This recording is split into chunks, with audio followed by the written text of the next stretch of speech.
One of the biggest mistakes that I see reality shifting clients do, or even personal transformation clients, is the desire to go too fast. And it's very, very important to modulate the work. And very often, when people get a taste of what the journey is, myself included, I am so guilty of this, of just going headlong as fast as possible, breakneck speed. And what I found is that the rest periods, the stillness, the plateaus are an integral part of the work, but very few people actually like to sit still. Very few people actually like to plateau and to integrate the experience. There are some oddballs out there, you might be one of them, and I am slowly warming up to being able to do the same, but it has not been my natural inclination.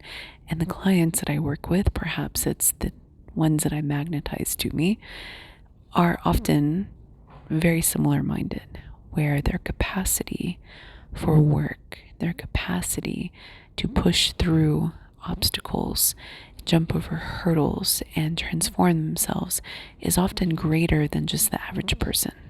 I tend to work with very, very, very gifted individuals, whether or not they identify that way. And so as a result, there is this insatiable drive that is often present in them, that can be seen through their accomplishments, through their dedication to work, through their dedication to finding their purpose, in my case, to my dedication of some of those, and also relentless self-discovery. And so there is this lust, not in a intimacy way or a physical way, but this huge appetite for moving and succeeding as quickly as possible and conquering the demons and conquering the self. And so the enthusiasm and the drive is unparalleled. Now, although this is actually advantageous in personal transformation work and reality shifting, it can actually be a hindrance, and here's why. An awakening involves more than just the mind. And what I have found is that, especially in my role as a psychedelic facilitator, there's a difference in working with the mind versus working with the heart space, versus working with the consciousness, versus working with the energy and the spiritual, mystical side of somebody. Although that often goes hand in hand with the consciousness. And I'll give you an example. So, certain ceremonies will have different flavors to them. I had one at some point, I won't say when, just so they don't feel identified if they're listening. I had one where they had a lot of patterns in their mind related to love and related to being attached to unavailable partners and having a twin flame experience with somebody who was actually already in a relationship. And so a lot of her work was actually working with their mind. And what I could feel is the jumping jacks and the loops and the hamster wheels, as I like to call it, because this is what it is. It's like these thought loops that go, go, go, go, go, and get stuck in these trenches. Other people talk about psychedelics helping to break out of the trenches. There's a neuroscientist that has an analogy about this that talks about skiing and how every day when you wake up, your thought patterns are pretty much like skis in snow. And over a very long period of time, it creates very deep pockets of rigidity. And so psychedelics actually help you to take new tracks and build new tracks through neuroplasticity and other fun ways that the medicine works that isn't always science-based. And so when working with the mind, and in this particular individual's case, she very much followed that prescription where she had loops that she was running through. And it was beautiful to see that her struggle was about surrender and surrendering to the experience. And there was a tremendous ironclad grip on wanting to maintain control. And I won't say how, but there were very unique things related to this individual that I could see that they were fighting the medicine. I could see that they were stuck in the loops. And as a facilitator, I facilitated the right experience, the right conditions for this person. And eventually, they did surrender. And it was beautiful. And they actually surrendered completely to the mushroom experience. And my role in that part was to almost completely back away and to just hold the space. I even stopped singing and stopped drumming along with the music and just maintained my presence. This is in contrast to somebody else who had a profoundly transformative experience, so much so that they broke down in tears and they moved past the mind relatively quickly and surrendered into the experience, and then at some point started speaking in some ancient language like a wild woman that I had never heard before, and started downloading all of these memories of the lost fragments of their consciousness.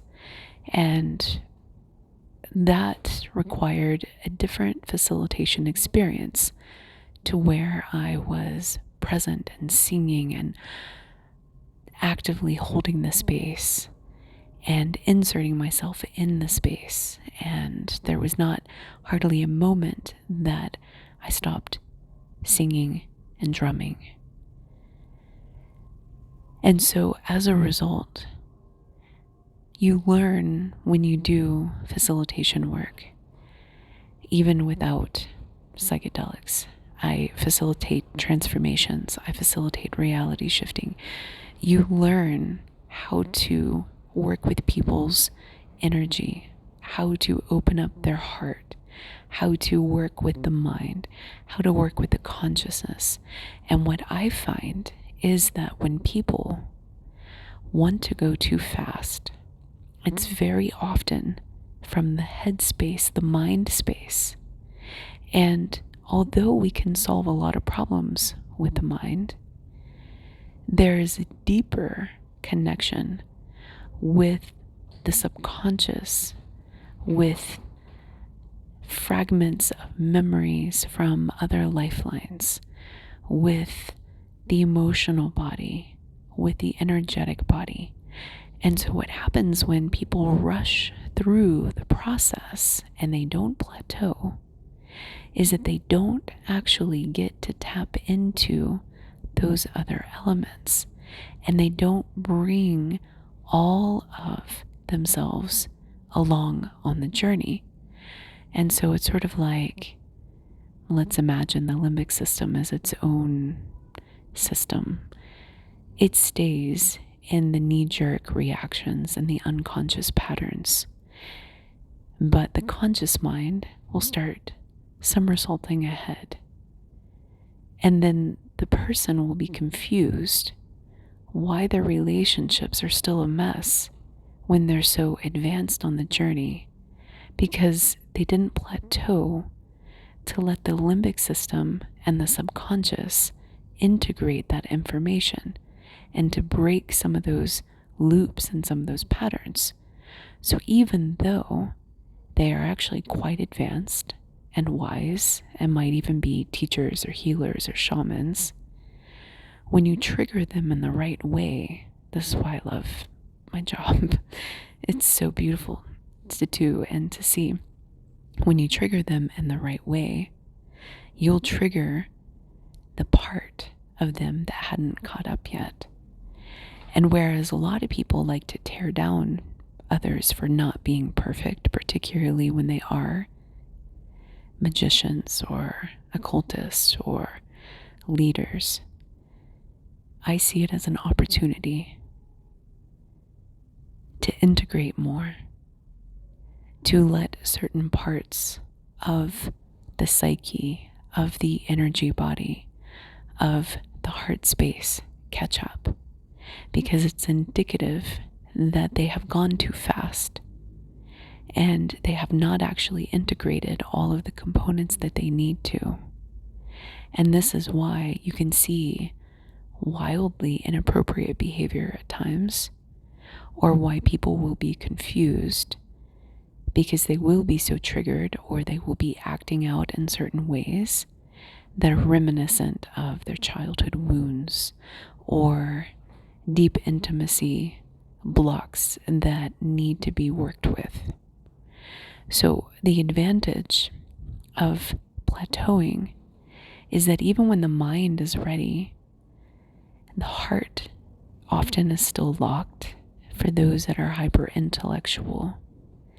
And forcing somebody to sit down and be present with themselves, especially when they are normally disconnected from their emotional body, is a challenge, because very often people who are heavy in their heads, not all the time, but very often, they are disconnected from their emotional center, and they will have and be processing all of these emotions on autopilot under the hood of their car, completely oblivious until somebody sits them down. But when somebody asks them to sit down, they will often avoid. And they avoid through work, through overloading themselves, through dividing their attention, distractions, lots of different ways. So that is where the self-sabotage patterns need to be addressed.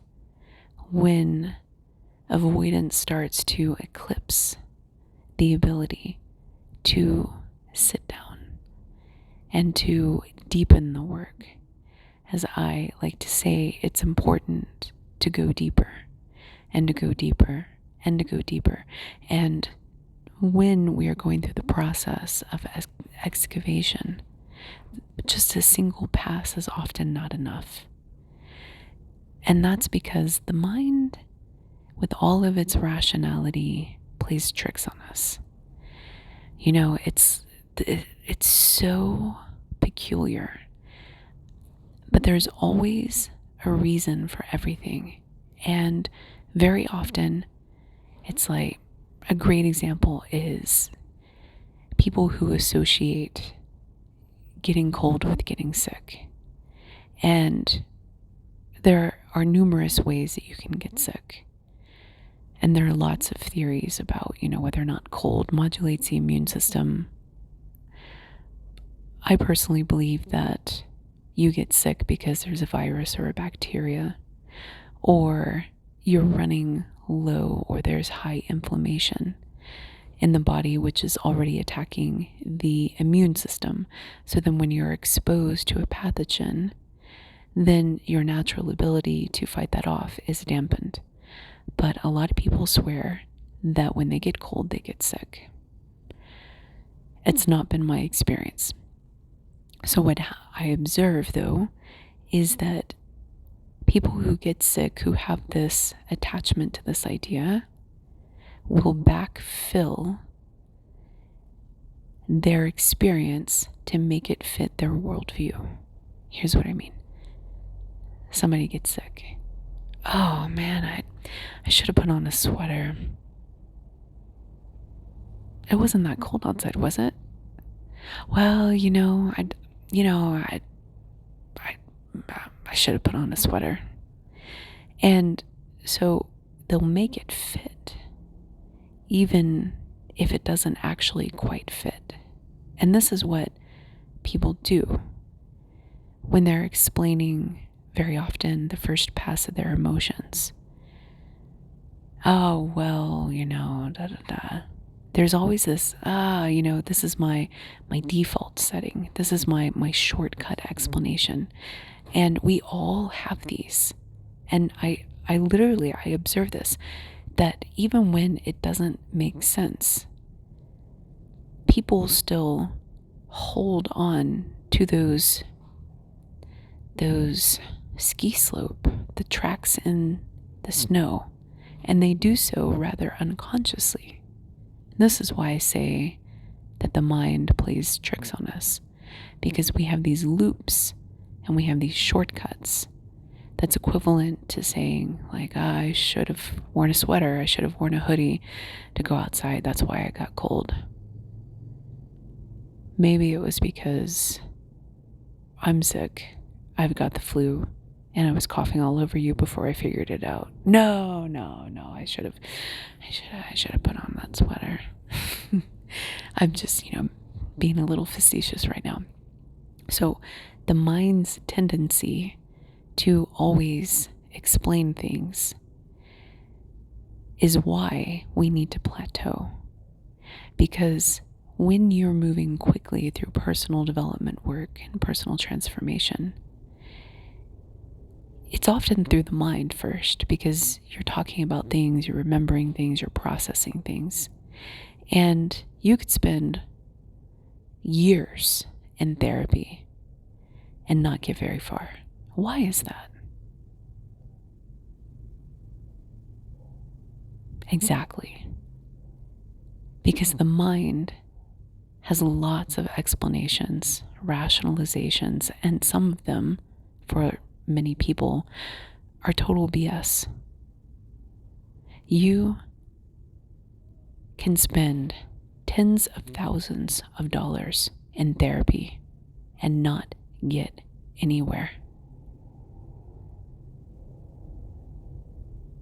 Especially when working with a therapist who doesn't challenge you,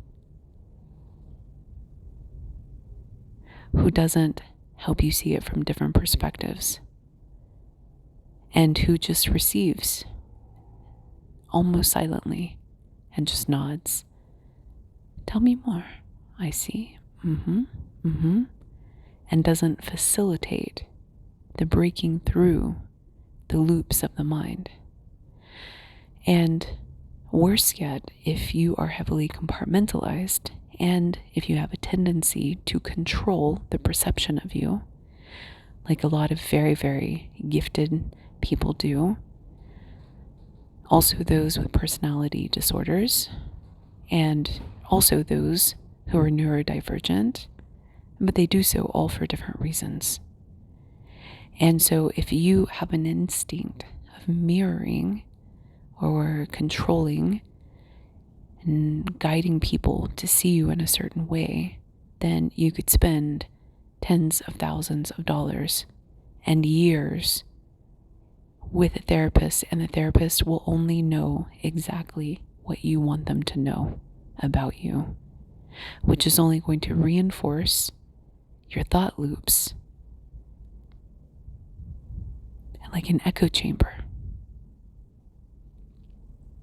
And so plateauing and tapping into different parts of the work and working with people who challenge you, who trigger you, who help you see it from different sides, who say, okay, first we look outside, then we look in. How have you been doing the same thing that you are complaining about? It's a practice that I have developed on myself.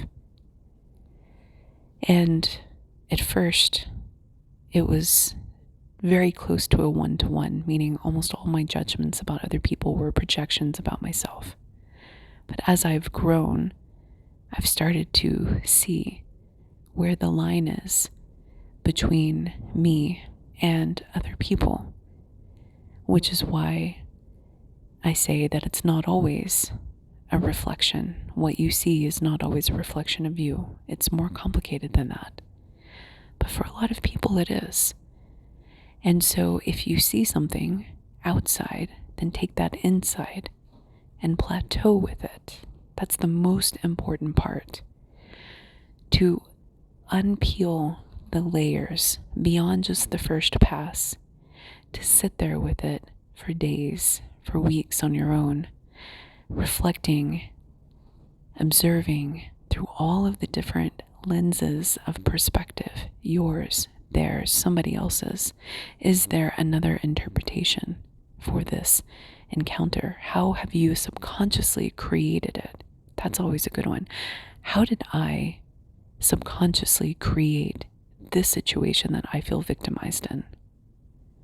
When I did that in my life, and it took probably like 4 or 5 passes before I really got it, it was mind-blowing. And that is the path to liberation. When you realize that you have created yourself as the victim in your life. Not everybody gets there, of course, but if you're interested, you can email me at sacredjourneyproductions@gmail.com.